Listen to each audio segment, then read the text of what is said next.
Back to bulletin. Karimnagar market యార్డులో మొక్కజొన్న కొనుగోలు కేంద్రాన్ని మాజీ మంత్రి గంగుల కమలాకర్ సందర్శించారు. మొక్కజొన్న కొనుగోళ్ల గురించి రైతులను అడిగి తెలుసుకున్నారు. మార్కెట్లో అసౌకర్యాలతో పాటు దొంగల బెడద కూడా ఉందని అన్నారు. గత 15 రోజులుగా మక్కలను కొనుగోలు చేయకపోవడంతో మార్కెట్ అధికారులపై గంగుల సీరియస్ అయ్యారు. మక్కలకు సరిపడా లారీలు పెట్టి గోదాంకు తరలించాలని డిమాండ్ చేశారు.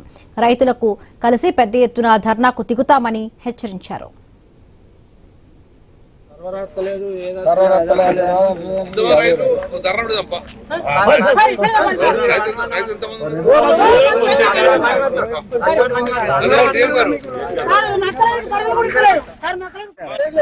కేసీఆర్ గారు ముఖ్యమంత్రి ఉన్నప్పుడు వ్యవసాయం మంచిగా నడిచింది.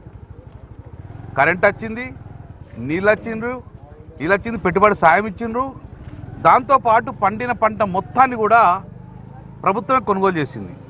అది మక్కలు కానీ, అది వడ్లు కానీ, రైతులు పండించిన ఏ పంట కానీ అన్నీ కేసీఆర్ గారు కొన్నారు.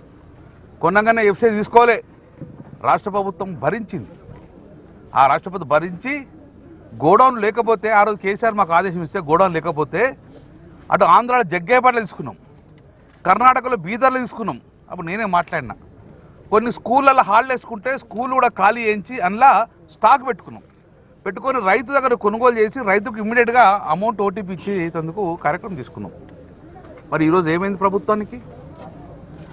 ఈరోజు పంట మార్పిడి అని ప్రభుత్వం చెప్తుంది. వరి పంట ఏకండి, పంట మార్పిడి ఏమని చెప్తే రైతులందరూ మీ మాట విని, ముఖ్యమంత్రి మాట విని ఈరోజు మక్కలు వేసారు. పంట మార్పిడి జరిగింది. మరి మక్కలు పండించిన మక్కలన్నీ కూడా ఇప్పుడు రోడ్డు మీద తీసుకొచ్చారు. 20 రోజులే బీట్లకు వచ్చి కూర్చున్నారు. ఇంతవరకు కూడా మార్కెట్ కొంటదా డిసైడ్ చేయలేదు కేసీఆర్.